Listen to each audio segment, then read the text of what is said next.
Transformer. इस video में हम पावर ट्रांसफॉर्मर के बारे में पढ़ेंगे, साथ ही बात करेंगे कि पावर ट्रांसफॉर्मर के कौन कौन से वेरियस कंपोनेंट्स होते हैं, उनके बारे में डिटेल में डिस्कस करेंगे।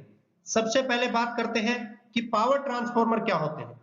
ऐसे ट्रांसफॉर्मर जिनको जनरेटिंग स्टेशन पे या सब स्टेशन पे यूज किया जाता है, जो कि बहुत ही हाई मेगावोल्ट एम्पियर के होते हैं, मींस बहुत ही हाई मेगावोल्ट एम्पियर को ट्रांसमिट करते हैं डिस्ट्रीब्यूशन सेंटर को। उन ट्रांसफॉर्मर्स को बोला जाता है पावर ट्रांसफॉर्मर।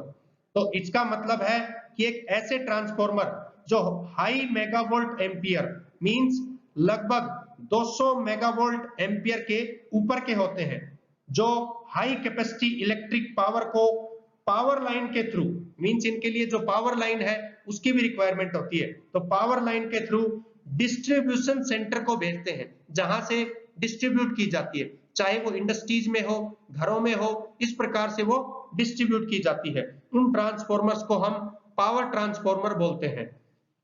इनका यूज करने का जो बेसिक पर्पस होता है, वो जो लो लेवल जनरेटेड वोल्टेज होता है उसको हाई लेवल वोल्टेज में स्टेप अप करने का होता है, तथा डिस्ट्रीब्यूशन सिस्टम को लाइंस के थ्रू, पावर लाइंस के थ्रू ट्रांसफॉर्म करने का होता है। ये इनका बेसिक और मेन पर्पस होता है पावर ट्रांसफॉर्मर्स का। अब पावर ट्रांसफॉर्मर के मेनली कौन कौन से कंपोनेंट होते हैं। सबसे पहला इसका कंपोनेंट होता है लैमिनेटेड कोर, जो कि इसका बहुत ही इंपॉर्टेंट पार्ट है। दूसरा इसका पार्ट होता है वाइंडिंग्स, जो कि कोर के ऊपर लगी रहती हैं। तीसरा इसका अहम हिस्सा है इंसुलेटिंग मटेरियल, जो कि इंसुलेशन का काम करता है। टैंक होता है, इसके टर्मिनल्स और इसकी बुशिंग होती है, टैप चेंजर्स होते हैं, इसी प्रकार से बुकलेज रिले होता है, ऑयल कंजर्वेटर होता है, एक्सप्लोजन वेंट होती है, ब्रीदर होता है, रेडिएटर होता है और फैंस होते हैं। सबसे पहले मेन इसके कंपोनेंट के बारे में बात करते हैं, जो कि इसका मेन कंपोनेंट होता है लैमिनेटेड कोर। इसका नेम है लैमिनेटेड कोर, मींस एक ऐसी चीज, एक ऐसा पार्ट जिसकी लेमिनेशन की जाती है, और इसकी जो लेमिनेशन की जाती है वो वार्निश से की जाती है, जो कि 0.3 mm से लेकर 0.5 mm तक की इसके ऊपर कोटिंग होती है। उसका बेसिक एम होता है लॉसेज को रोकना, क्योंकि जब ऑपरेशन होता है उस समय eddy current losses, hysteresis losses, इस प्रकार के लॉसेज होते हैं। उन लॉसेज को रोकने के लिए, मींस मेनली गैप खत्म करने के लिए, इन कोर्स की लेमिनेशन की जाती है।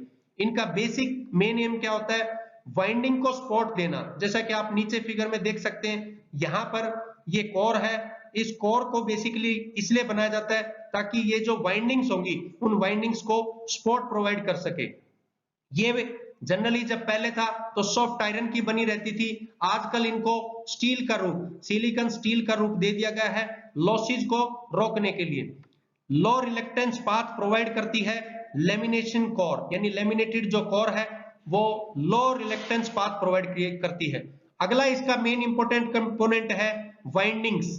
ये वाइंडिंग्स जो होती है ये वाउंड होती है, मींस लिपटी हुई होती है कोर के ऊपर। यहाँ इस फिगर में भी आप देख सकते हैं कोर जो है इसके ऊपर लिपटी हुई है, यहाँ पे भी लिपटी हुई है, तो इट मींस कोर जो भी है हमारी, उस कोर के ऊपर ये लिपटी होती है मेनली वाइंडिंग्स। अब इनका बेसिक एम क्या होता है, क्योंकि ये सेवरल नंबर ऑफ टर्न्स में होती है और ये दो प्रकार की होती है, जिसमें एक प्रकार जो है वो यहाँ पे प्राइमरी होती है और दूसरी जो कोर होती है, दूसरी जो वाइंडिंग होती है वो सेकेंडरी वाइंडिंग्स होती है। वाइंडिंग जो है इनको हम क्लासिफाई कर सकते हैं दो प्रकार से, एक on the voltage application basis और दूसरा on voltage level supply, means voltage level का किस प्रकार से सप्लाई हो रहा है।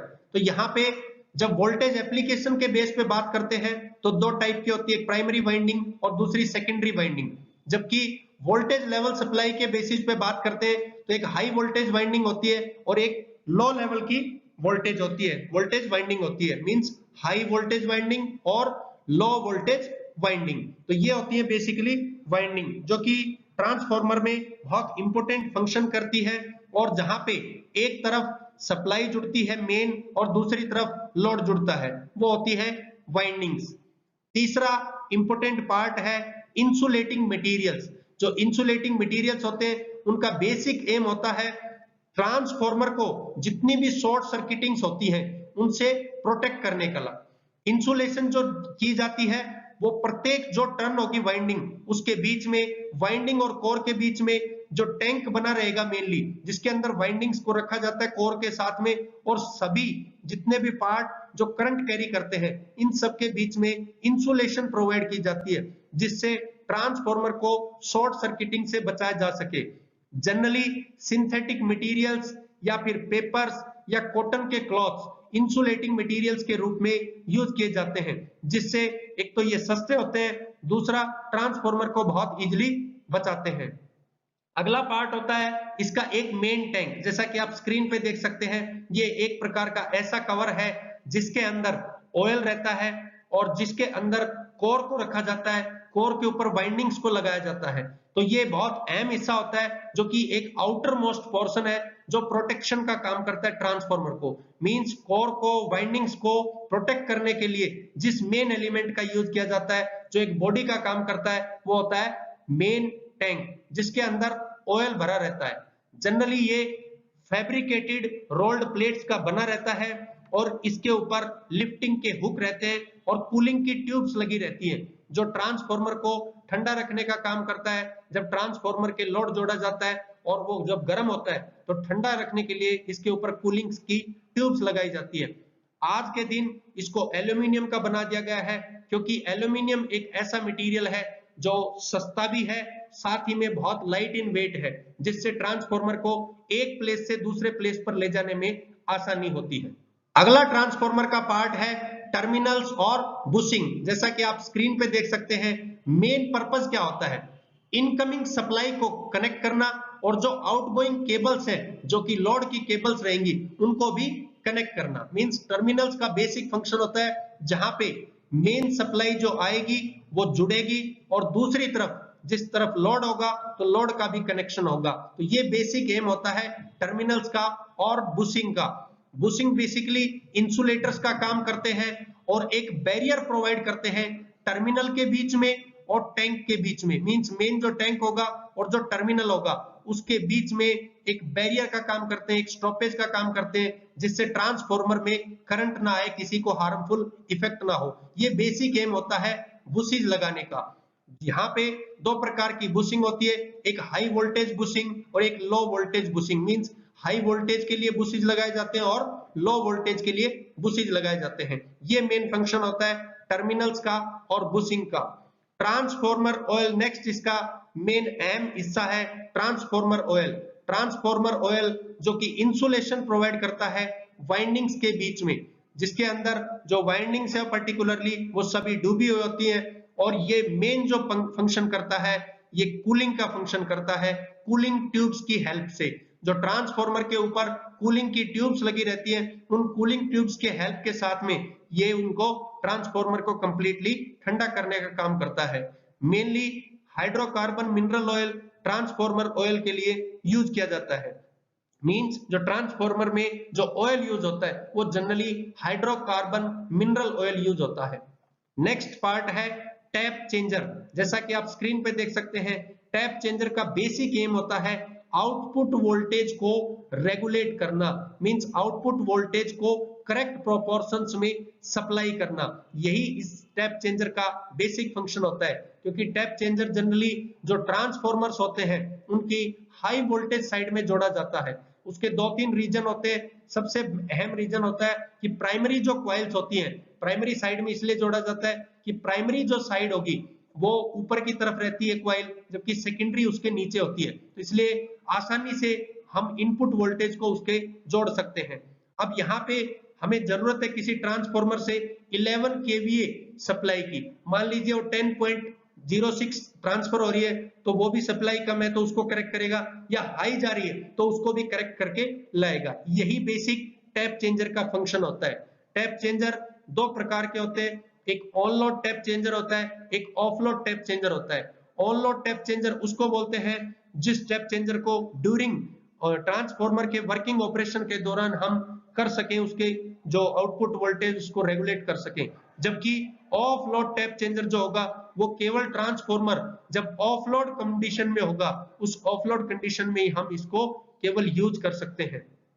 अगला इंपॉर्टेंट कंपोनेंट है बुकाजेरी रिले, जिसको बुकोलेज या बुकाजेरी रिले बोलते हैं। ये ट्रांसफॉर्मर का एक ऐसा कंपोनेंट रहता है जो मेन टैंक और जो कंजर्वेटर टैंक है, यहाँ पे आप देख सकते हैं कंजर्वेटर टैंक और नीचे मेन टैंक, इन दोनों के बीच में जुड़ा रहता है। इसका मेन फंक्शन होता है ट्रांसफॉर्मर को किसी भी प्रकार का कोई फॉल्ट है उससे बचाना, किसी भी प्रकार की कोई शॉर्ट सर्किटिंग है उससे बचाना, इस प्रकार का ये रहता है। जैसा आप स्क्रीन पे देख सकते हैं, ये थोड़ा बड़ा करके यहाँ पे हिस्सा दिखाया हुआ है इसका, तो ये इस प्रकार का रहता है। और यहाँ पे जो ट्रांसफॉर्मर है इसमें ये यहाँ पे कनेक्ट रहता है मेन बॉडी और मेन बॉडी से जो ऊपर का हिस्सा है यानी कंजर्वेटर टैंक, इनके बीच में जब शॉर्ट सर्किटिंग होती है यानी बहुत ज्यादा हीट जनरेट रहती है, जो ऑयल की डिकम्पोजिंग होती है और उससे गैसेज जो जनरेट होती है, तो इन गैसेज की वजह से यह एक ऐसा इक्विपमेंट है जो एक्टिवेट रहता है और ये ट्रांसफॉर्मर को सिग्नल भेजता है कि वो ट्रिप कर जाए, मींस बंद हो जाए। इससे क्या होगा, ट्रांसफॉर्मर का जो सर्किट ब्रेकर रहेगा वो ट्रांसफॉर्मर से डिस्कनेक्ट हो जाएगा। इस प्रकार से किसी भी प्रकार की शॉर्ट सर्किटिंग हो या बहुत ज्यादा टेम्परेचर का इंक्रीमेंट हो तो उस कंडीशन में ये ट्रांसफॉर्मर को बचाने का काम करता है बुकलर्ज या बुकाजरी रिले। अगला ट्रांसफॉर्मर का कंपोनेंट है ऑयल कंजर्वेटर, जो कि ट्रांसफॉर्मर के ऊपर लगा रहता है और गोल सेक्शन होता है इसका, यानी सर्कुलर इन डायमीटर रहता है। यह एक ऐसा स्पेस प्रोवाइड करता है जो कि एक्सपेंशन जितना भी होगा या कंट्रैक्शन होगा ट्रांसफॉर्मर ऑयल का, तो उसके लिए एक एक्स्ट्रा स्पेस प्रोवाइड करने में हेल्प करता है। और जैसा कि मैंने बताया आपको, सिलेंड्रिकल शेप में रहता है और ट्रांसफॉर्मर के टॉप पे इसको इंस्टॉल किया जाता है।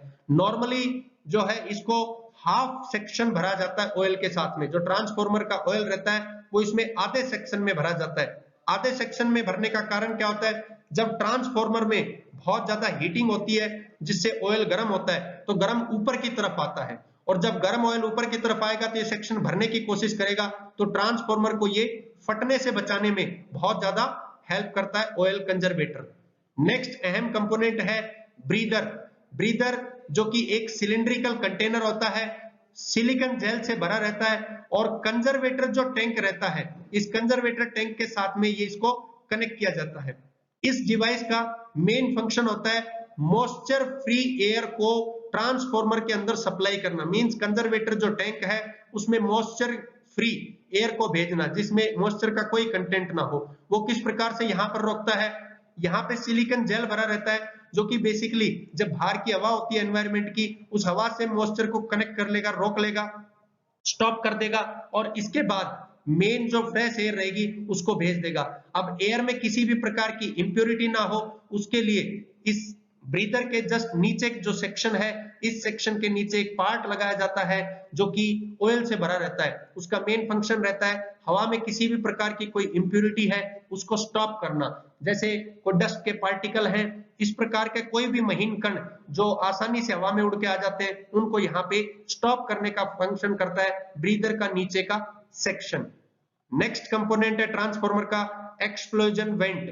ये मेनली एक मेटालिक पाइप होती है और जहां पे जो हमारा ट्रांसफॉर्मर रहता है उसकी मेन बॉडी के ऊपर लगी रहती है, और ये जनरली जो होती है कंजर्वेटर जो टैंक होता है उससे थोड़ा सा ऊपर रहती है। इसका मेन फंक्शन रहता है ट्रांसफॉर्मर को प्रोटेक्ट करना एक्सप्लोजन कंडीशन पे, जब एक प्रकार से ट्रांसफॉर्मर के अंदर बहुत एक्सेसिव प्रेशर हो जाता है, बहुत ज्यादा लोड की वजह से, बहुत ज्यादा हीटिंग की वजह से या किसी प्रकार की शॉर्ट सर्किटिंग की वजह से जब तेल बहुत ज्यादा खोलने लग जाता है, तो उस कंडीशन में ट्रांसफॉर्मर को ये फटने से बचाने में बहुत ज्यादा हेल्प करता है, क्योंकि इसका एंड सेक्शन कुछ ऐसा रहता है कि ये खुद ही फट जाता है और वहां से जो एक्सेसिव प्रेशर का जो ऑयल रहेगा वो बाहर की तरफ आ जाता है। यह एक एक्ट करता है एग्जिट ऑफ ऑयल और हॉट एयर को, यानी हॉट एयर रहेगी उसको एग्जिट करने में और किसी भी प्रकार का जो एक्सेसिव ऑयल रहेगा उसको हेल्प करने में।